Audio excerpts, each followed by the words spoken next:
You are listening to the Daily Gospel Reflections with Sister Cloth. This podcast is brought to you by the Paulines Multimedia. It is our mission to bring the Word of God to all peoples through sounds and images, voices, and music. Come and join us as we share with you a thought a day.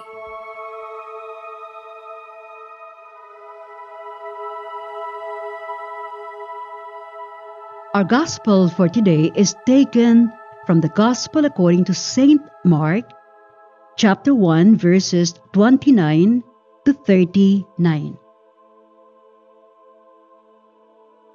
On leaving the synagogue, Jesus entered the house of Simon and Andrew with James and John. Simon's mother-in-law lay sick with fever. They immediately told him about her. He approached, grasped her hand, and helped her up. Then the fever left her, and she waited on them. When it was evening, after sunset, they brought to him all who were ill or possessed by demons. The whole town was gathered at the door.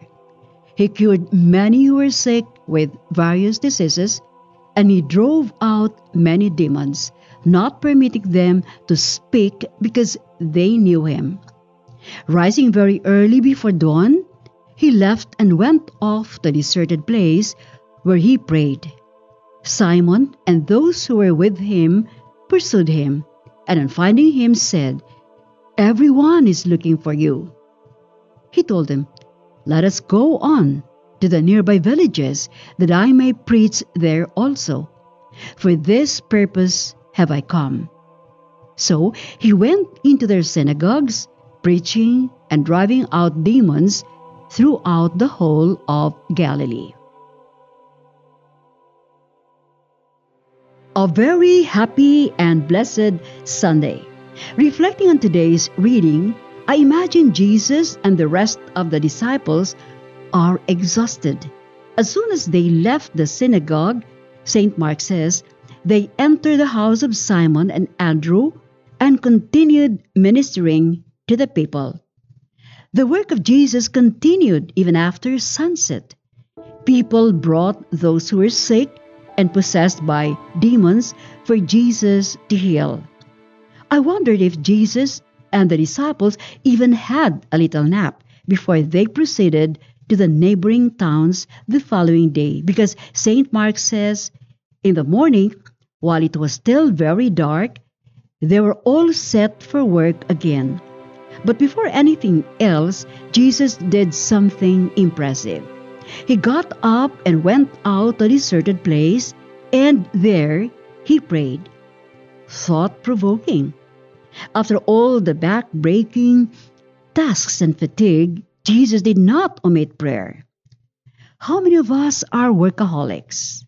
Or at least stressed out because our timetable is so hectic and scheduled to the max that we deliberately set aside our prayer and Sunday obligations.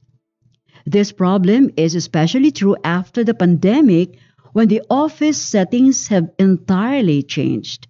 Working from home has become the new normal for workers in the Philippines and abroad. I know some people in flex jobs who find it challenging and stressful. Why? This job relies more on technology. If one is not tech-savvy, one would need more time to learn new skills.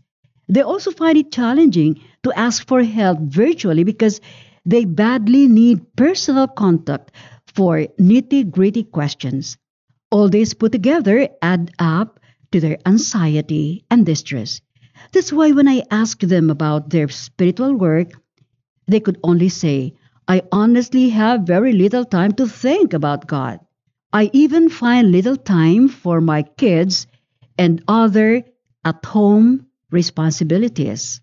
Of course, this dilemma is only valid for some remote workers. Some enjoy flex jobs, and it does not hurt their work-life balance. But today's gospel message is for everyone. We are all invited to give importance to prayer. One writer says, if you'll first take time to pray, you'll actually have more time for everything else. That it's not a matter of time, but a matter of priorities and a matter of trust. When you put God first and rely upon the strength of God's grace to get things done, you become more effective and more efficient. Do you believe that? Most importantly, you realize it is not all up to you. God is up ahead, clearing the path and guiding the way. Be with us again tomorrow as we share with you a thought a day.